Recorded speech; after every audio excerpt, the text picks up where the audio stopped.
Faly miarahaba asika rehetra izay manaraka an'izao fandaharana izao. Nanatanteraka ny antenne mère nationaly teto Tolagnaro, Foibe, ny Tanora Marial Vesansiana eto Madagasikara, ny Tanora Marial Vesansiana eto Madagasikara. Ka nisy ireo solotena visivisy avy amin'ny isaky ny diocèse nanatrika izany antenne mère izany. Antenne mère izay nanaovana zertodika ny fiainan'ny fikambanana ary hanomanana ihany koa iserena ny hoavy indrindra nanavaozana ny bureau teo aloha izay efa nahavita ny mandat izay napetraka tamin'izy ireo ka nifidianana bureau vaovao hitondra indray ny fikambanana mandritra n'izao 3 taona hoavy izao. Ny aumônier nationaly ny solony tenako teo izao ny teo aloha dia mon père Siakipaka Antonio Cyprien. Ny zokapanahy nationaly dia mbola Imasera Marie-Jeanne avy amin'ny fikambanan'ny Fia de la Charité. Mon père Antonio moa dia avy amin'ny fikambanan'ny mon père Lazariste eto Madagasikara. Dia ao ireo bureau vaovao, ireo président vaovao sy ireo bureau vaovao lany tamin'izao nandritra n'izao antenne mère natao teto Tolagnaro izao. Zava-dehibe amin'ny antenne mère dia ahafana manao zertodika ny fikambanana, mijery ny nandeha sy ny tsy nandeha ary aminavinana ihany koa ny paikady hanapandrosoana ny fikambanana amin'ny manaraka.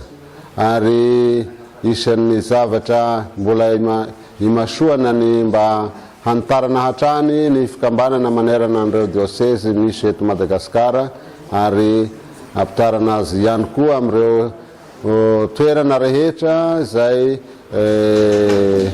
misy fiangonana eto Madagasikara na hatra amin'ny distrika ambanivohitra any dia hanetanana ny Tanora Marial Vesansiana.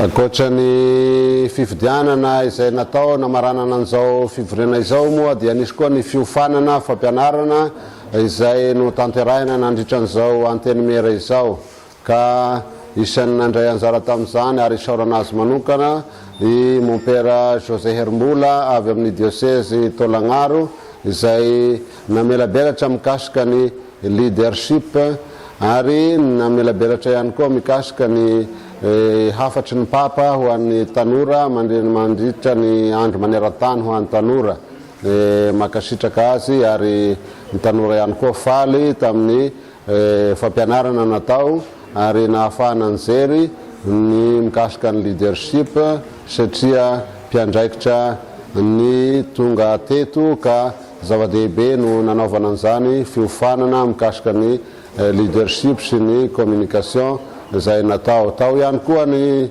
fizerena ny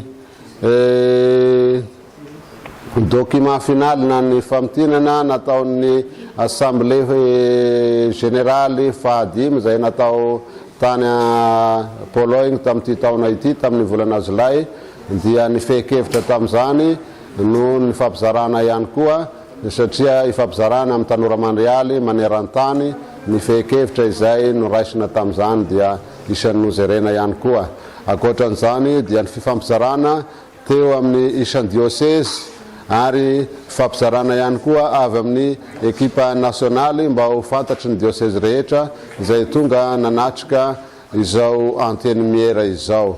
Ka dia makasitraka mankatelina asika rehetra indrindra dia mbola sy misatra ny misaotra an'Andriamanitra satria hatramin'ny avril 2020 no efa niatseretana an'izao fivoriana izao ary efa nisy daty voatondro intelo inefatra no izao izy voatanteraka ka isaorana azy ary tanteraka soamasara dia isaorana ihany koa ny mpandray anjara rehetra tonga nanatanteraka an'izao fivoriana antenne mère izao. Diocèse maromaro no tonga teto: Diego, Antananarivo,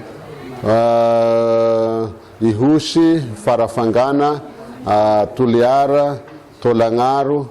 Dia misy moa ireo diocèse noho ny antony maro samihafa sy afaka nanatrika an'izao fivoriana izao.